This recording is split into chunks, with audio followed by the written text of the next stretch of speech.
Coming up on Lawmakers. The House Appropriations Committee passes its version of the FY05 budget. The governor's education bills are debated in House committee. Only one makes the cut. And Governor Perdue announces a luxurious import for Georgia. Those stories and more are coming up next. Live from Atlanta, this is Lawmakers for Friday, March 12th. Here are your hosts, Gerald Bryant and Nwandi Lawson. Good evening, everyone. Also on tonight's broadcast, the House passes a racial profiling bill. And an update with Tom Crawford of CapitalImpact.com. But our top story tonight, the FY05 budget. Yes, the House Appropriations Committee today recommended passage of the 2005 budget, paving the way for the full House to vote on the $16 billion spending plan. The governor's budget proposal includes public education cuts of $255 million. The House wants to reduce the cut to $33 million. The House plan adds $120 million to the Hope Scholarship to maintain payment for some books and fees. Representative Jeanette Jameson wanted to know why the budget reflects reductions and additions to Hope money. Legislative budget analyst Robert Hobbs explains. You've indicated you did not want to cut your books, so you did not want to cut fees, and you're going to continue some of these programs that requires additional semester hours. And what's going to happen, you'll have to come back in the amended general next year and put the money in to continue that program.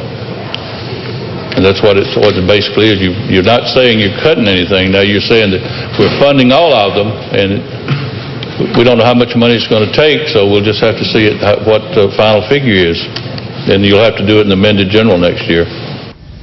Now, the House plan also restores money to indigent health care, including adult emergency dental and prenatal care for Medicaid patients. The $1.5 million cut to the Katie Beckett waiver program for medically fragile children is also restored in the House plan.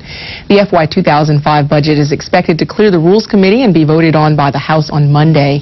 Meanwhile, House-Senate negotiations have broken down over a budget for the rest of this year. We'll have more on the supplemental budget stalemate in a conversation with analyst Tom Crawford of CapitalImpact.com. That's coming up later in the broadcast. Well, one of Governor Sonny Perdue's education bills passed the House Education Committee by substitute this afternoon, but another one failed in that same committee. House Bill 1190, which did pass, would give more financial flexibility to schools for one more year. House Bill 1193, which did not pass, aimed to discipline students by suspending their driver's licenses. David Zelski joins us live from the Capitol with the details. David. Well, thanks, Gerald. You know, subcommittees on 3 of the governor's education bills met frequently throughout the week. House Bill 1190, the first to pass the full House Education Committee. 6 weeks in subcommittee should be plenty of time to act. On Monday, Governor Perdue urged the House Education Committee to pass his bills, but Committee Chair Bob Holmes said they needed some work before he could bring it to a vote in his committee. Unfortunately, we have a lot of good ideas at the general level or concepts, but we don't look at the details, and as you know, the devil is in the details. 3 Senate bills, 428, 429, and 456, are virtually identical to the 3 House bills, 1193, 1190, and 1288. House Bill 1190 is the only one to pass out thus far. We think it's a good bill the way it looks. It provides the flexibility of spending at the system level for another year to give this during this hard economic crunch time we have, and give the superintendents and schools and local systems a chance to use their money at a system level. At the same time, it's given us another delay for the class size. This does protect smaller class sizes in kindergarten through grade 3, and that's critical. But this basically allows us, in the area of flexibility, to continue for one more year the flexibility provisions that were provided in the legislation last year. Now, the driver's license suspension bill was altered significantly in the subcommittee and eventually failed the full committee by a vote of 6 to 7. Reporting live, I'm David Zelski for Lawmakers. Thank you, David. Meanwhile, any changes to the Hope Scholarship program will probably be decided in a conference committee. Yesterday, House Democratic leaders said their bill to preserve Hope includes standardizing the Hope grading system by 2008. It also would set out freeze the fees at this year's level for this fall, and with that it would establish a trigger on the books that if it ever went to touch the place where it would affect the reserves by the end of the year, that next fall you would begin reducing books by a third, except for those students who are Pell eligible, which is an income level around $25,000. And the reason for that is most of those people who are on getting the HOPE is usually a HOPE grant. These are people who have lost their job. They're going back to school to try to get some type of job training, and we felt like those would be the highest priority of trying to not take that money from them for the books if that ever happened. We think HOPE is stable, and we're being responsible as it relates to the fees and to the books and to the stability of HOPE. And once we see where the revenues may go down, then we will act accordingly and act responsibly in that nature. The Senate HOPE scholarship bill has triggers which would cut books and fees if lottery revenues dip below certain levels. Senate Majority Leader Bill Stevens gave a mixed review to the House HOPE plan. Is good progress and a step forward. There are a couple of things in there we need to look at. Specifically, the House plan does not close the loophole on residency. We want to make sure Georgians are the ones receiving the HOPE scholarship, so the House plan is a little bit lax on that. And then secondly, it opens the door to means testing. Senator Stevens also says there is not a need right now to take away HOPE funds for books and fees, but he says the House plan doesn't offer a long-term solution to funding HOPE. The House plan would get us to about the year 2009, or just slightly beyond under the best case. That doesn't solve the problem over the long term off into the future the way we probably need to solve it. So I'm hoping that we can get to a conference committee with the House on some legislation and come to some understanding that addresses the HOPE scholarship program. Both the House and Senate HOPE bills should be debated in the House and Senate on the floor next week. Well, both the House and Senate versions of HOPE reform would maintain money for books and fees, but would include triggers to end those benefits if lottery revenues were to slip below certain levels. Here at Lawmakers, we did some research to find out what that would mean to students. Jesse Freeman joins us live with the story. Jesse. Well, and Wandy, when the HOPE Scholarship Study Commission met this summer to devise ways to save the program, one suggestion they came back with was to do away with the money for books and mandatory fees. But that recommendation was based on zero growth in lottery funds, and since then there has been a 3% growth in those funds, and money for books and fees has been maintained, at least for now. Each HOPE Scholarship recipient currently receives $150 a semester for textbooks. That's $300 a year. That by no means covers all books, but it helps. The average on textbooks right now for a freshman student will run somewhere between $300 to $400 per semester if they're taking a 5-load course. Your average price per core textbook is going to be somewhere in the $100 range. And I think I got up to like $670 something this semester. Last semester is about the same. Textbook markups are fairly standard from store to store. Students can save about 10% by buying used books, but that's not always an option. New textbooks sometimes will be bundled in specific packages for specific courses. At that point, there would be no used books available for sale. Representative Louise McBee co-chaired this summer's commission working to preserve HOPE.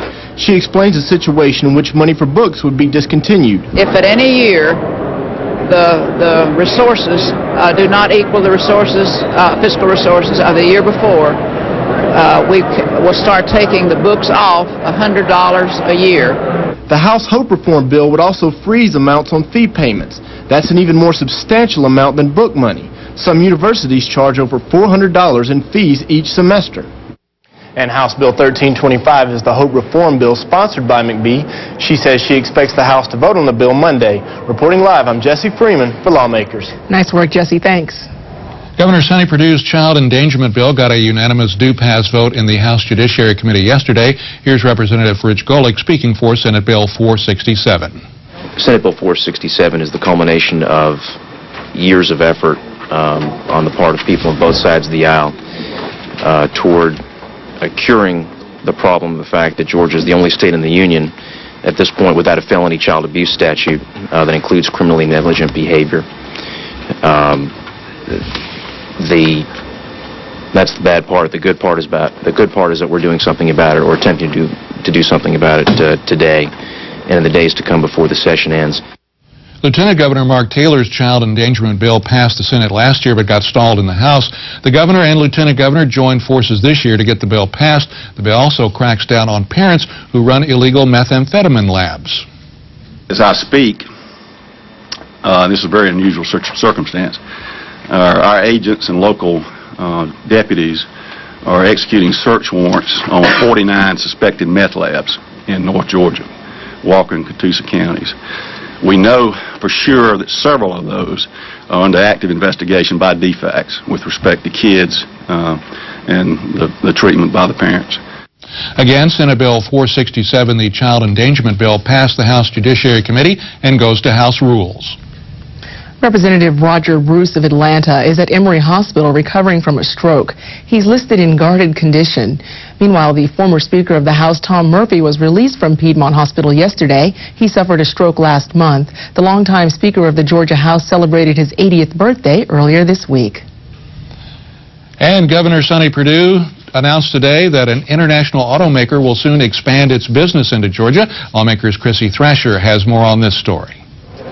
Well, Gerald, that automaker is Porsche Cars International. The company's North American headquarters will soon use the ports of Savannah and Brunswick for shipping new vehicles to the United States. The car produces 605 horsepower and reaches speeds of over 200 miles per hour. And today, Governor Perdue announced that Porsche Cars North America plans to use the ports of Savannah and Brunswick for shipping the new Carrera GTs. Over 600 of these vehicles, the Carreras valued at a mere $440,000 per vehicle, will be shipped through Georgia's ports. Now, I don't know about you, but if I shipped a package worth $440,000, I want it to be well cared for, and I want Porsche to know that we are honored to be entrusted with that kind of value, and we believe that you've chosen Georgia ports for one reason: location and the excellent workforce of our port people. But the governor also expressed concerns over proposed cuts that would affect these ports. The House Appropriations Committee is proposing to cut over $34 million in bond projects for the Georgia Ports Authority. At a time when Georgians are looking for economic growth and new jobs, I am absolutely mystified as to why our House of Representatives would propose not to make an investment that will help to create jobs, to attract new investment, to stimulate economic recovery, and to keep Georgia's ports competitive. And we'll have more on the port in Savannah from WTOC in Savannah later in the newscast. Reporting live, I'm Chrissy Thrasher for Lawmakers. Thank you very much, Chrissy. Well, yesterday marked the first official Atlanta Motor Speedway Day at the Capitol. NASCAR great Tony Stewart, who drives the Home Depot car, joined Senator Mike Crotts to recognize the economic impact that the Speedway has on the state. But the event was highlighted when Governor Sonny Perdue got behind the wheel. David Zelski was there, and he has the story. The Atlanta Motor Speedway is used over 300 days each year, hosting corporate events, driving schools, concerts, air shows, dog shows, circuses, and car shows. And whereas it is fitting and proper that the contributions of the Atlanta Motor Speedway to our economy and to our state be recognized. I'm kind of getting anxious to get outside and burn a little rubber, y'all. Let's go.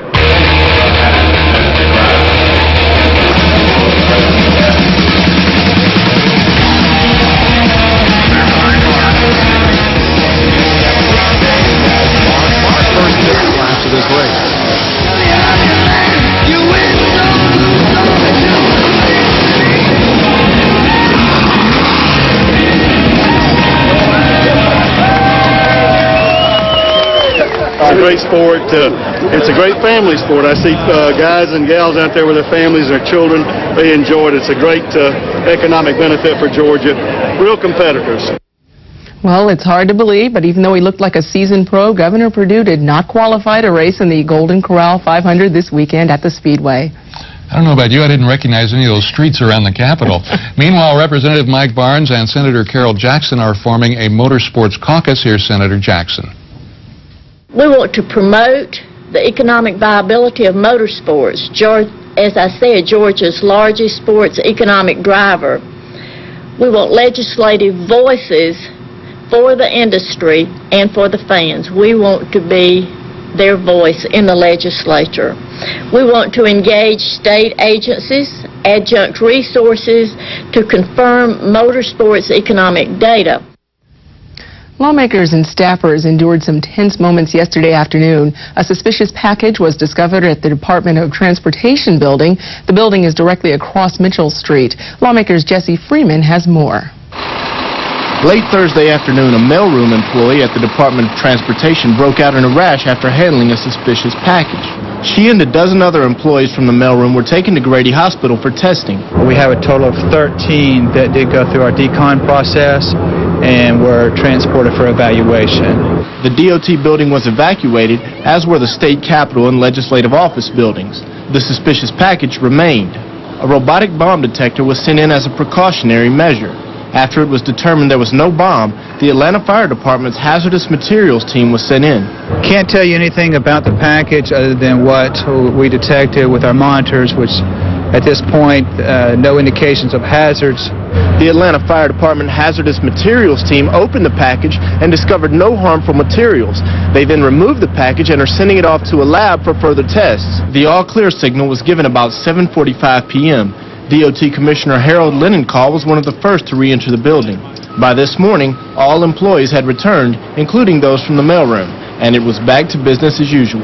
Reporting for Lawmakers, I'm Jesse Freeman. There are only 8 days left in the legislative session. Many major issues remain unresolved. I talked with journalist Tom Crawford from CapitolImpact.com about those issues, including the 04 budget. Tom, the 04 budget, the supplemental budget, still no agreement. In fact, at this point, no meetings.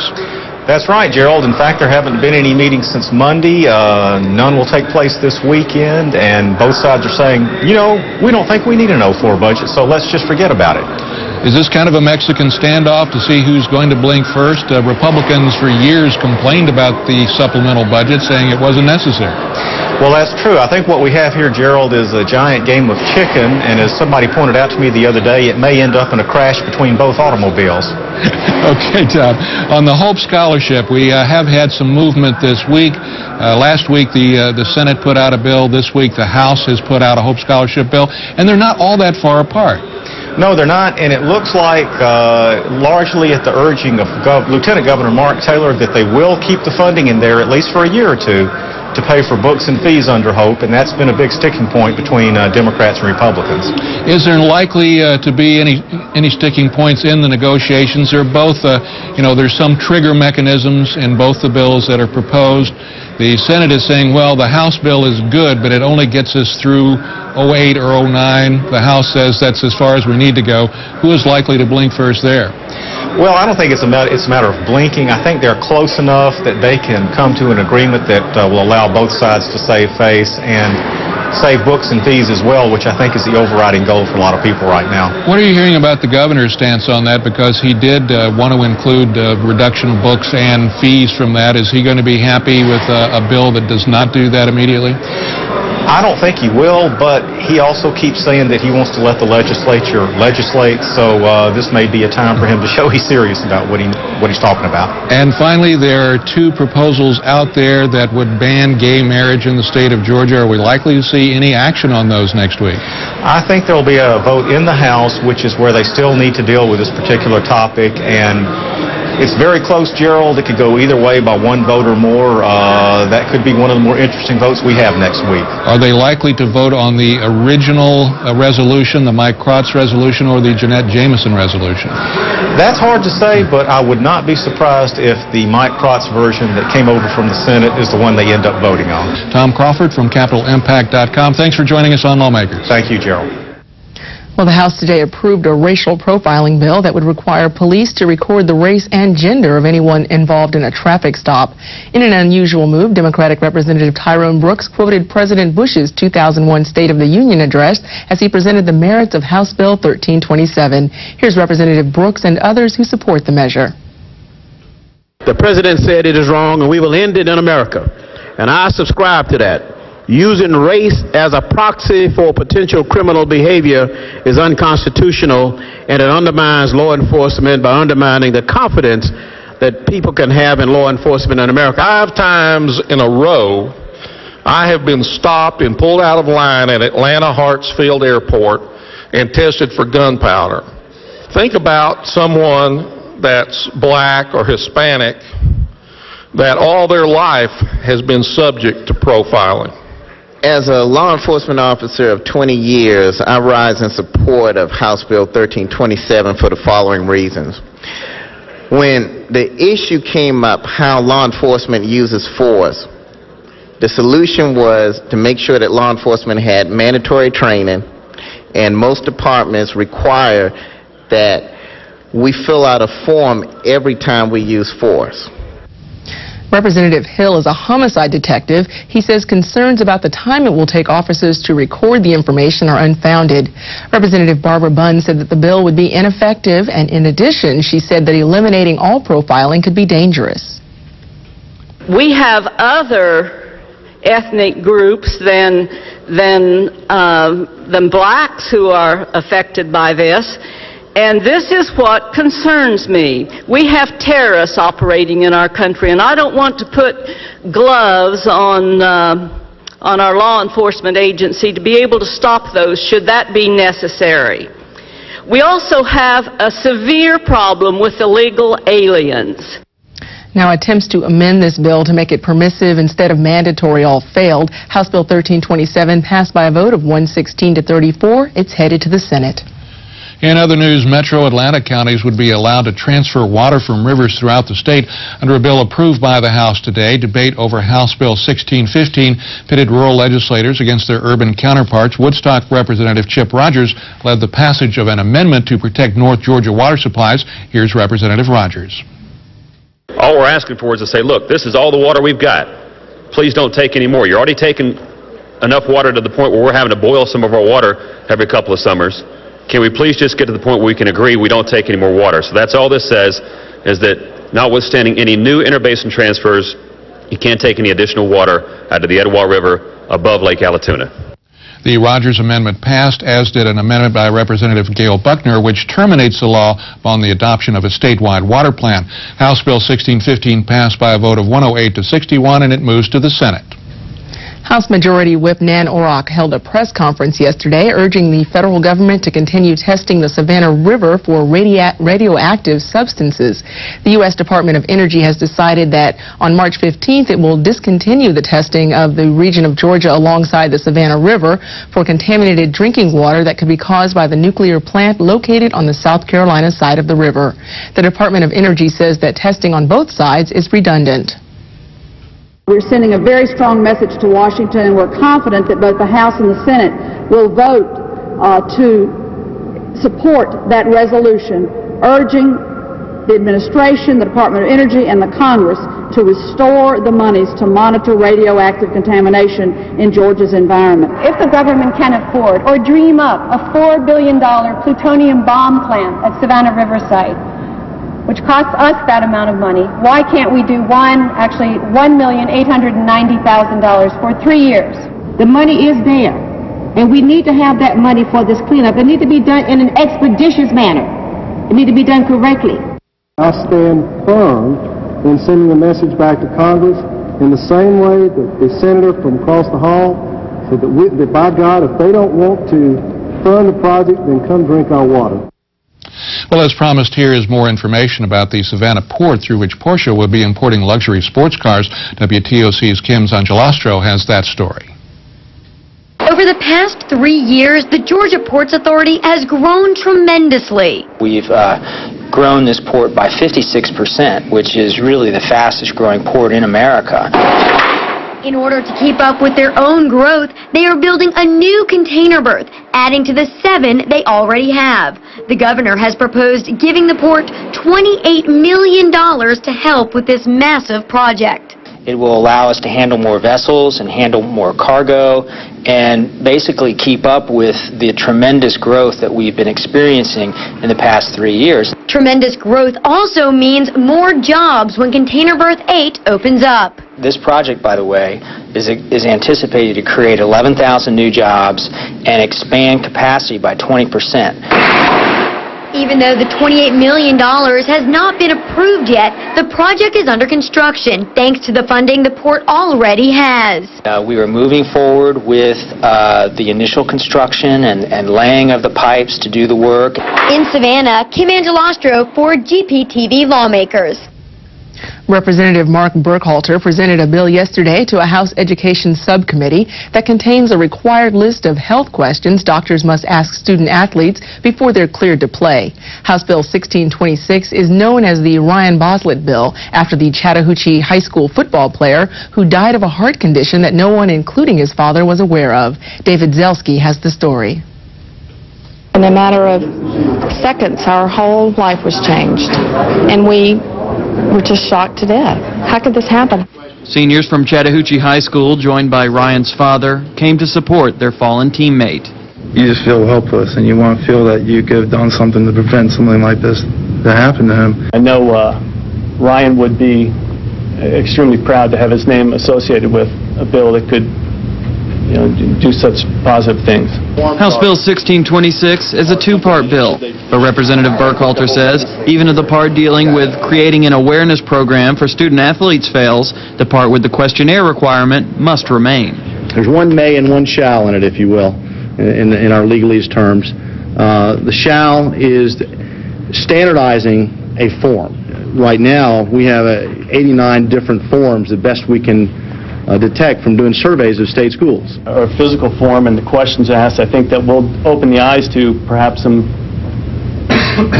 previously undetectable issues. The subcommittee could not fully agree who would have the power to enforce the questionnaire between the Georgia High School Association and the State Board of Education. So the subcommittee remains in gridlock. In order for House Bill 1626 to have a chance this session, it must pass in both the House Education Subcommittee and then the full committee this Monday in order to come to a vote on the House floor by the 33rd legislative day. Reporting for Lawmakers, I'm David Zelski. Governor Perdue presented several Bronze Stars during today's National Guard recognition ceremony at the Capitol. Lawmakers Christy Moran has more. In honor of National Guard Day at the Capitol, the governor expressed his gratitude for the Georgia National Guard's dedication to protecting freedom both abroad and throughout the state. I'm extremely proud of what you're doing to protect Georgia and our nation, and I want you to know on behalf of all the Georgia citizens, we're extremely proud of the Georgia National Guard and the efforts that you made on all of our behalves. Following the governor's speech, Bronze Stars were presented to Guardsmen for their exceptional valor. It's a great honor and a privilege to be here and have the governor declare this National Guard Day in Georgia. This is an annual event, and we're just delighted that at the support that Governor Perdue, as our Commander-in-Chief, has given to the National Guard and continues to give to the National Guard. I never thought that any of this would happen. Even when I was overseas, I never had any inkling of getting an award for it. It wasn't something that I was hoping for, but it happened, and I'm pleased, and today was exhilarating almost. According to the governor, 3,600 Georgia Army and National Guardsmen have left their homes to support the global war on terrorism. Reporting for Lawmakers, I'm Christy Moran. Well, coming up Monday on Lawmakers, the House is expected to vote on the FY 2005 budget, and the reapportionment special master could present the federal court with his plan for Georgia's House and Senate districts. That's Monday. Join us at 7 p.m. And now stay tuned for the Georgia Business Report that's coming up next here on Georgia Public Broadcasting. That's it for us. I'm Gerald Bryant. Good night, everybody. Good night.